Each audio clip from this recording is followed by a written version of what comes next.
Dans ce deuxième épisode, on va voir comment réaliser une empreinte optique. Et si vous n'avez pas vu le premier épisode, je vous invite bien sûr à aller le consulter.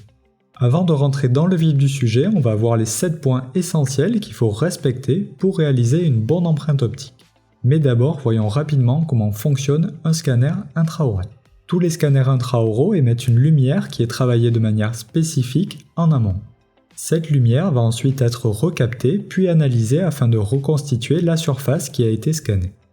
Les sources de lumière extérieure classiques vont être susceptibles de parasiter le scanner intraoral. Elles ne sont donc pas souhaitables. Au niveau technique, il existe différentes méthodes comme la projection de lumière structurée, qui est également utilisée dans les scanners de laboratoire, ou la microscopie confocale à balayage laser.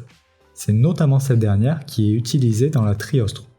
Dans tous les cas, ce qu'il est important de retenir, c'est que la surface que l'on veut enregistrer doit absolument pouvoir être éclairée par la lumière issue du scanner intraoral. Les problématiques d'accessibilité aux limites se posent donc toujours avec les empreintes optiques. De plus, les zones qui sont en contre-dépouille par rapport à l'axe du scanner ne sont pas directement accessibles. Enfin, la distance entre le scanner et la surface à enregistrer est également limitée. On va maintenant voir les 7 points essentiels qu'il faut respecter pour réaliser une bonne empreinte optique. Les 3 premiers découlent de ce que l'on vient de voir précédemment.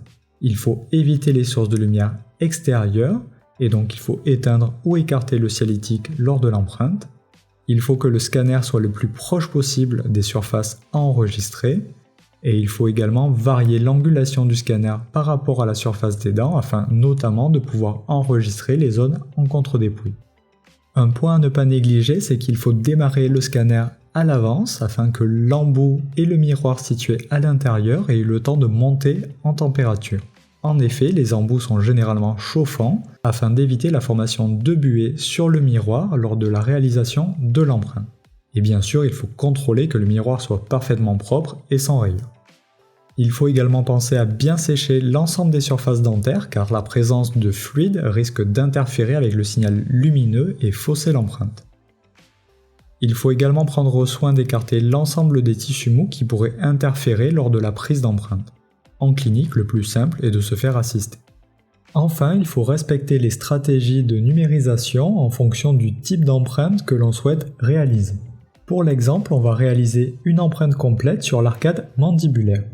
Comme vous pouvez le voir, la stratégie de numérisation correspond à un chemin prédéfini qu'il va falloir suivre pour réaliser l'empreinte. Et si on continue à appuyer ici, on peut accéder aux autres informations utiles que nous avons pour la plupart déjà vues. Pour démarrer la prise d'empreinte, il faut toujours commencer sur la face occlusale d'une molaire. Cela permet de resituer rapidement le scanner s'il décroche au cours de l'empreinte. On appuie une fois sur le bouton présent sur le marge du scanner intraoral, puis on va progresser ni trop lentement ni trop rapidement avec un mouvement qui doit toujours être le plus fluide possible. Au niveau de la partie antérieure, on va aller doucement et faire des petits mouvements de va-et-vient afin d'enregistrer successivement une portion de la partie linguale puis vestibulaire. On continue ensuite la stratégie de numérisation en finissant les faces occlusales des dents puis en passant du côté lingual. Alors à ce niveau, on peut noter un point important, on va faire varier l'angle du scanner pour réaliser l'enregistrement des surfaces proximales des dents qui bordent la 36.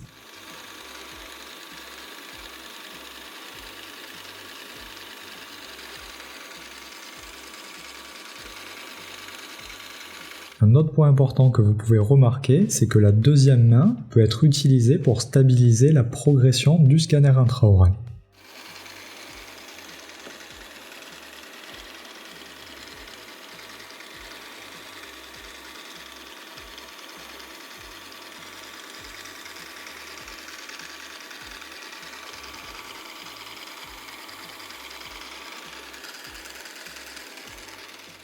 À ce niveau, on peut voir que le scanner va décrocher suite à un mouvement qui est trop brusque.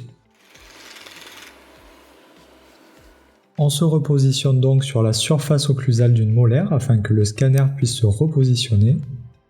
Puis on poursuit la réalisation de l'empreinte. À ce niveau, afin de pouvoir enregistrer la partie distale de la 36, vous pouvez voir que l'on va à nouveau modifier l'angulation du scanner.